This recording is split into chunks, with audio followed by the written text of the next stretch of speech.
وقت نہیں ہے، میں تفصیل میں نہیں جاؤں گا. امالی شیخ صدوق سے پیش کر رہا ہوں. ابراہیم و محمد نام ہیں، اولاد والے بیٹھے ہیں. میں پیش کروں کتنے سن تھا؟ 11 برس اور 9 برس. کچھ نے ان سے بھی کم لکھا ہے سن. 3 ایسی ہستیاں ہیں، میں بھی مسائل پڑھوں گا آرام سے، اگر تھوڑا سا وقت زیادہ بھی لوں گا تو آپ میرے ساتھ چلیں گے بس بھائی. 3 ہستیاں ہیں جنہوں نے اپنی پوری نسل امام حسین پہ قربان کر دی ہے. پہلی جناب زینب بی بی نے دونوں بیٹے امام حسین پہ قربان کر دیے. دوسری ہستی ہیں جناب رباب.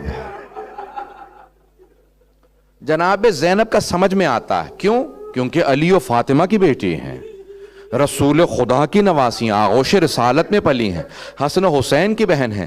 لیکن جناب رباب، آپ کی عظمتوں کو سلام، خاندان اہل بیت سے نہیں تھی، باہر سے بیاہ کے آئی تھی، لیکن امام حسین کے ساتھ رہ کے اتنی تربیت ہو گئی تھی کہ اپنے دونوں بچے امام حسین پہ قربان کر دیے.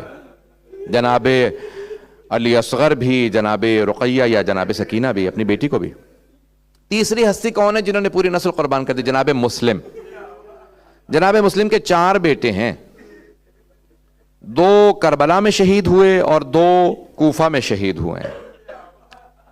اب میں شیخ صدوق کی روایت کو پیش کر رہا ہوں، بہت تیزی سے گزروں گا، تفصیل میں نہیں جا سکتا. جب جناب مسلم کے رات کو پیچھے لوگ نماز پڑھ رہے تھے نا مغرب عشاء کی، تو اس کے بعد ایک مرتبہ ایک ایک کر کے لوگ چھوڑ کے جانے لگے. جب مجمع باہر نکلا تو بچے بھی چلے گئے. آپ نے دیکھا اگر زیادہ رش ہوتا ہے تو بچوں کو پتہ نہیں چلتا کہاں جانا ہے، کیونکہ قد چھوٹا ہونے کی وجہ سے مجمع میں چلے جاتے ہیں. جب سڑک پہ آ گئے، روشنی نہیں تھی، لوگوں نے دروازے بند کر لیے تھے، سڑک پہ 2 بچے تھے. شیخ صدوق کہتے ہیں کہ ایک مرتبہ جب رات کے اندر دونوں بچے در بدر پھر رہے تھے نا، تو ایک نے کہا دوسرے سے ہم درخت پہ چڑھ جاتے ہیں، کہیں ایسا نہ ہو کہ کوئی ہمیں مار دے. تو مدد کی بھائی کی درخت پہ چڑھ گئے. ایک کنویں کے اوپر درخت تھا. آپ نے دیکھا اگر کنواں زیادہ بھرا ہو، جب پانی بہت زیادہ بھر جاتا ہے نا تو اس میں انسان کو صورت نظر آنے لگتی ہے. صبح میں خاتون پانی بھرنے کے لیے آئی، اس نے دیکھا 2 چاند چمک رہے ہیں. اس نے فوراً سر اٹھا کے دیکھا، پوچھا آپ دونوں کون ہیں؟ تو بڑے بھائی نے کہا ہم کوئی بھی نہیں ہیں. وہ تقیے کا دور تھا، تقیے میں تھے. کہا ہم کوئی بھی نہیں ہیں. کہا کہ نہیں پھر بھی بتائیے آپ دونوں کون ہیں، میں نے اپنی زندگی میں اتنے خوبصورت بچے نہیں دیکھے. تو اس خاتون کی آنکھوں میں آنسو دیکھ کے چھوٹے بھائی نے کہا ہم مسلم ابن عقیل کے بیٹے ہیں. کہا کون سے مسلم ابن عقیل؟ کا عقیل ابن ابی طالب کے بیٹے. پھر ایک مرتبہ بڑے بھائی نے کہا ہم علی ابن ابی طالب کے نواسے ہیں. وہ مؤمنہ تھی، فوراً کہنے لگی ارے آپ میرے مولا کے نواسے ہیں، آئیے میں آپ کے بابا کی، آپ کے نانا کی ماننے والی ہوں، میں شیعہ ہوں، میرے ساتھ آئیے میں آپ کو پناہ دیتی ہوں. دونوں ایک مرتبہ درخت سے اترے، وہ گھر لے کے گئی، کھانا رکھا، پانی سجایا، بڑا اہتمام کیا. ایک مرتبہ دونوں کی آنکھوں میں آنسو تھے. کہا کیا بات ہے اتنا کیوں رو رہے ہیں؟ چھوٹے بھائی نے کہا مجھے میری ماں بہت یاد آ رہی ہے. اولاد والے بیٹھے میں کس طرح سے پیش کروں گا. بس ایک مرتبہ چھوٹے بھائی نے کہا مجھے ماں بہت یاد آ رہی ہے. دونوں بچے ایک مرتبہ اس نے ایک حجرہ دیا، کہا کہ آپ آرام کیجئے. دونوں سو گئے.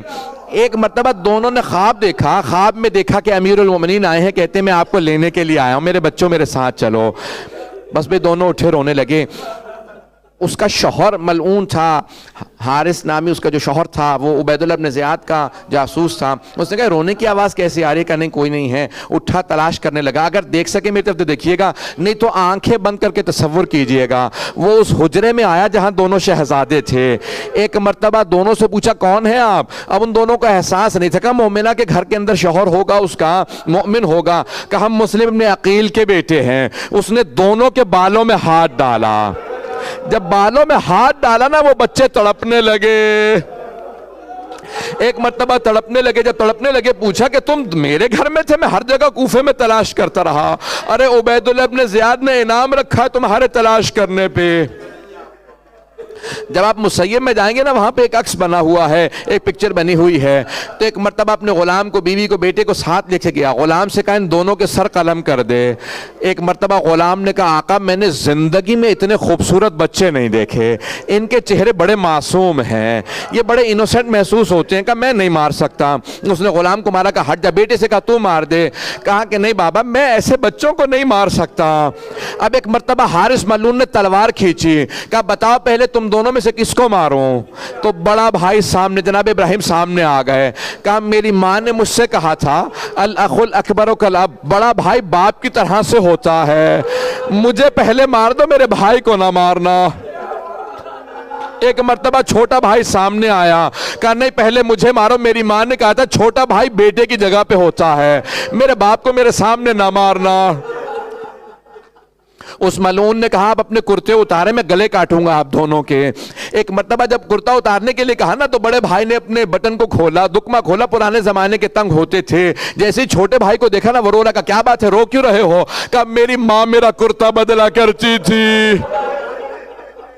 اجرکم اللہ۔ بس ایک مرتبہ دونوں تڑپ کے رونے لگے، کہا فیصلہ کر لو، دونوں گلے مل کے رو رہے تھے، اس نے تلوار چلائی،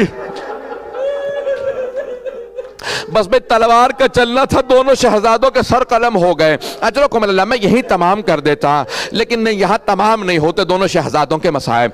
اس نے دونوں کے سر لیے اور ایک مرتبہ ایک کپڑے میں باندھے، یہ جو دونوں لاشیں تھے نا جو گلے ملے ہوئے تھے، اس نے فرات میں پھینک دیے۔ آپ جب جائیں گے نا کربلا سے باہر تقریباً 30 کلومیٹر مسیب شہر میں جائیں گے تو فرات کے کنارے دونوں کا روضہ ہے۔ ایک کسان کھیتی باڑی کر رہا تھا، دریا میں دیکھا تو لاشیں بہتے ہوئے آ رہے ہیں، وہ آگے بڑھا کے ایک مرتبہ اس کسان نے دونوں لاشیں نکالے، نہ جانے کس ماں کی گود اجڑی ہے، نہ جانے شہزادے ایک دوسرے سے گلے کیوں مل رہے ہیں۔ اس نے لاشوں کو دفنا دیا، خواب میں دیکھا رسول اسلام نے کہا تو نے میرے دونوں بچوں کو دفنایا ہے، میں تیری شفاعت کروں گا۔ بس بھئی آخری جملے سن لیجئے، میں نے تمام کر دیا، ہاتھ جوڑ کے کہوں گا آخری 2 جملے سن لیجئے۔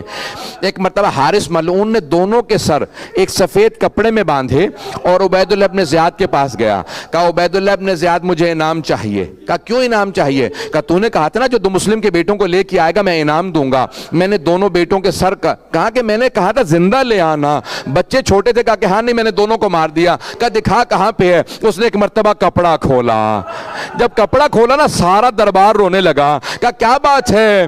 کہا ان بچوں کے چہروں پہ اتنا خون کیوں ہے؟ کہا جب میں نے گلے کاٹے تو ایک مرتبہ خون اڑنے لگا، کہا کہ اس طرح سے میں ان دونوں کے سر لے کے آیا ہوں۔ عبید اللہ ابن زیاد نے کہا ان کے چہروں پہ پانی ڈالو، میں چہرے دیکھنا چاہتا ہوں۔ جب پانی ڈالنے لگے نا تو ان کے بال اترنے لگے۔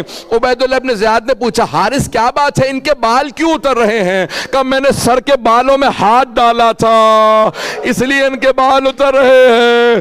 جب چہروں کو دیکھا عبید اللہ ملعون جیسا انسان 3 مرتبہ کھڑا ہوا، کہ زندگی میں اتنے خوبصورت بچے نہیں دیکھے۔ کہا کون تھے؟ کہا یہ علی کے نواسے تھے۔ میں نے تمام کر دیا، آپ نے مصائب سن لیا، مصائب ختم ہو گیا، شب شہادت ہے۔ بڑی عقیدت سے کہے گا مولا آپ کے نواسوں کا پرسہ دینے آئے ہیں، لیکن آج ایک ماں کو پرسہ دیجئے گا، نام رقیہ بتایا جاتا ہے، کہیے گا بی بی آپ کے بیٹوں کا بڑا صدمہ ہے۔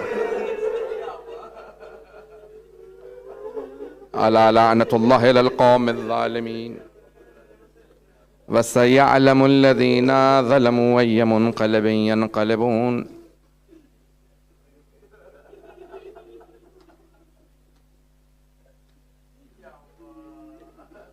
بس بھی ابھی آپ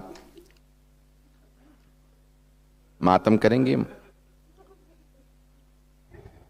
ماتم ہوا ہے، بس 2 جملے میں صرف دعا کے کہوں گا، ہاتھوں کو بلند کریے گا، میرے ساتھ چلیں گے۔ میں نے شاید اس دن بھی جملہ پیش کیا تھا، جب کوفے پہنچی نا بیبیاں تو پھولوں سے استقبال نہیں ہوا، پتھروں سے استقبال کیا گیا۔ لوگ پتھر مار رہے تھے، علی و بطول کی بیٹیاں تھیں، رسول کی نواسیاں تھیں، جیسے ہی آئیں نا کوفے کے دروازے پہ تو لوگ پتھر مار رہے تھے، اچانک آواز آئی السلام علیکہ یا ابا عبداللہ۔ جیسی سلام کی آواز آئی نا تو جناب زینب کبریٰ نے کہا بیٹا سجاد یہ کس نے میرے بھائی کو سلام کیا؟ کہا پھوپھی اماں کوفے کے دروازے پہ میرے چچا مسلم کا سر لٹکا ہوا ہے، انہوں نے میرے بابا کو سلام کیا۔ تاریخ کہتی ہے ساری بیبیاں گزر گئیں، ایک بیوی رک گئی، نام رقیہ ہے۔ ایک مرتبہ جناب مسلم کے سر کو دیکھا کہ مسلم جو آپ پہ گزری مجھے سمجھ میں آ گیا، جو مجھ پہ بیتی وہ آپ کو پتا ہے، بس مسلم مجھے اتنا بتا دیں میرے 2 یتیم بچے کہاں ہیں؟ پروردگارہ جناب مسلم کے ان 2 یتیم بچوں کا واسطہ، دنیا میں بہت سے یتیم بچے ہیں اس وقت، سب کی حفاظت فرما پروردگارہ، ہمارے مقامات مقدسہ کی حفاظت فرما، داعش و طالبان کو آل سعود کو غارت فرما پروردگارہ، ہمارے مقامات مقدسہ کی حفاظت فرما، امام زمانہ کے ظہور میں تعجیل فرما، مریضوں کو شفائے کاملہ عاجلہ عنایت فرما۔ میں ایک سوال کروں آپ سے، کبھی آپ نے ایسا تو نہیں دیکھا ہوگا کسی بیمار کو بستر سے گرا دیا گیا ہو؟ پروردگارہ شام غریبہ کے اس بیمار کا واسطہ جس کا بستر لوٹ لیا گیا تھا، جتنے مومنین مریض ہیں سب کو شفائے کاملہ عاجلہ عنایت فرما پروردگارہ۔ بہت سے لوگوں نے التماس سے دعا کی، خصوصاً والدین نے اپنی اولاد کے لیے کہا ہے، جو بے اولاد ہیں ان کو اولاد عنایت فرما۔